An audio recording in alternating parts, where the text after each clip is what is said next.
후보자님, 예, PPT 보겠습니다. 우리 헌법 조항인데요. 국회의원은 혹시 누군가가 임명장 줘야 된다고 혹시 알고 계십니까? 임명장, 국회의원. 저 그런 것은 못 보고 실제 또 그냥 임명 선서 하시는 걸로 국회 개원식 임명장을 누구가 준다 이건 못 들으셨죠? 예, 못 들었고 못 본 것 같습니다. 대통령은 혹시 누군가가 임명장 준다고 알고 계십니까? 그것도 듣지 못했고 보지 못한 것 같습니다. 근데 우리 헌법에는 헌법재판관은 대통령이 임명한다 이런 표현이 있습니다. 즉 앞에 있는 국회의원과 대통령은 선출 권력이잖아요. 국민이 직접 선출한. 네. 그래서 임명장이 필요 없습니다. 근데 헌법재판관, 대법관은 선출 권력이 아니죠. 네, 그렇습니다.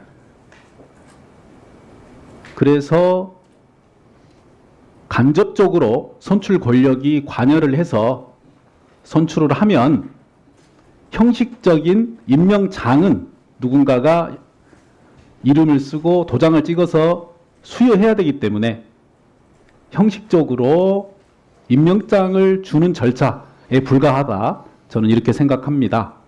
한번 헌법 조문을 보겠습니다. PPT 띄워졌나요? 네. 41조 한번 보시죠. 국회는 국민의 선거에 의하여 선출된 이렇게 되어 있습니다. 표현이 선출된. 대통령은 마찬가지로 국민의 선거에 의하여 선출된.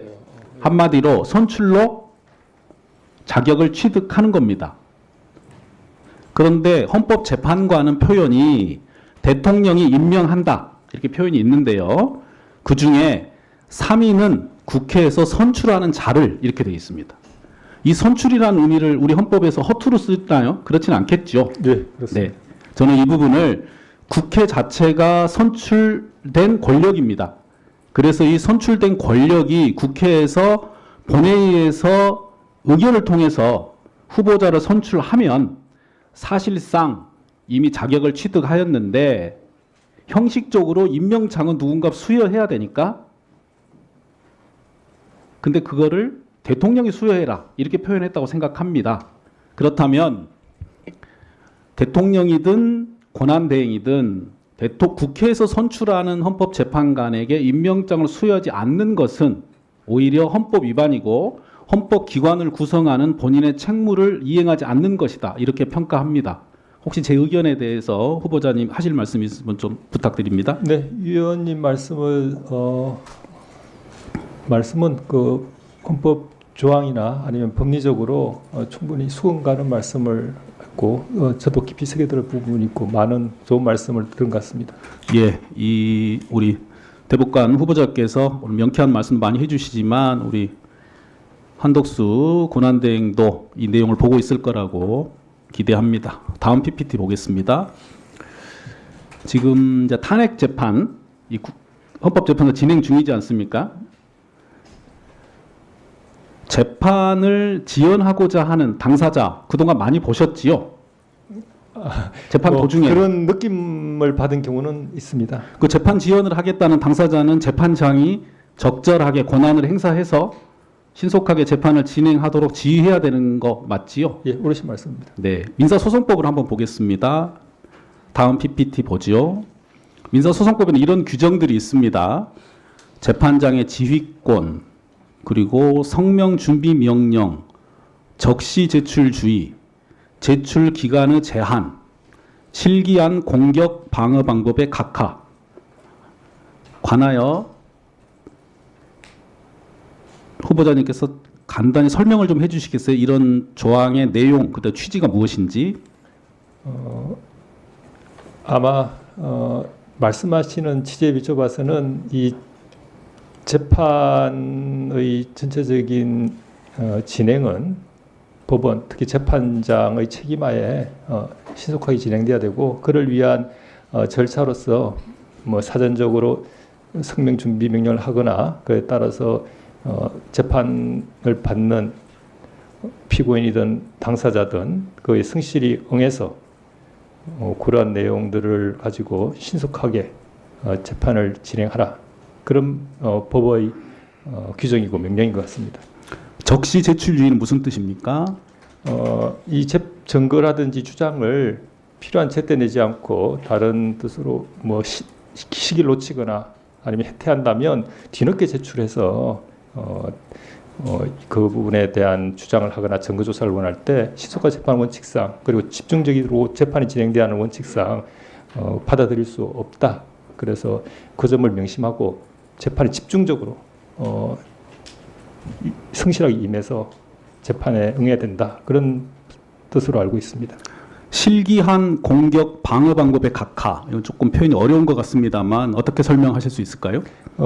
말씀드린 대로 재판에서 본인이 주장하고 싶은 바나 제출하고 싶은 증거가 있을 텐데 그것은 신속한 재판을 염두에 두고 제때 바로 적극적으로 제출해야 되고 뒤늦게 뭐 의도가 어디에 있든 뒤늦게 제출해서 재판의 진행에 방해가 되는 것을 막기 위해서 그런 경우는 아예 허용하지 않겠다 이런 취지로 이해하고 있습니다. 탄핵 심판도 재판의 일종이기 때문에 뭐 민사 소송이든 형사 소송이든 행정 소송이든 관련 소송 절차에 규정을 참조하고 또 따라서 진행하는 건 맞겠지요. 네, 뭐 탄핵 재판은 형사소송 절차에 따른다고 되어 있지만 형사소송도 그 실제 진실 발견이 민사보다는 더 우선이기 때문에 위원님 말씀하신 저러한 아예 봉쇄되지는 않겠지만 신속하게 진행하기 위한 재판장의 권한과 의무가 있고 당사자는 신속한 재판에 응하면서 최선을 다해서 집중해서 재판에 임해야 될 의무가 있다고 생각합니다. 네, 2분만 더 쓰겠습니다. 미리 말씀드립니다. 우리 청구 원인이라는 게 있지 않습니까? 네. 그리고 증명하고요. 네. 이번에 계엄 선포 관련해서 탄핵 심판의 청구 원인 간단히 뭐라고 알고 계십니까? 비상계엄 요건이나 절차 등이 규정되어 있는데 그 요건도 갖추지 못하고 절차도 갖추지 못한 상태에서 위헌적이고 위협적인 비상계엄을 발동했고 그다음 나아가서 그러한 것은 국군문란 목적의 내란에 해당된다. 제가 그냥 언론 통해서 들은 내용이고 직접 원문을 확인하지 못했습니다. 예, 청구 원인을 증명할 증거가 충분하다면 네. 사실상 상대방의 항변이나 증거를 보지 않고도 일단은 재판에 판단을 할 수 있는 것이 원칙 중에 하나죠. 어떻습니까?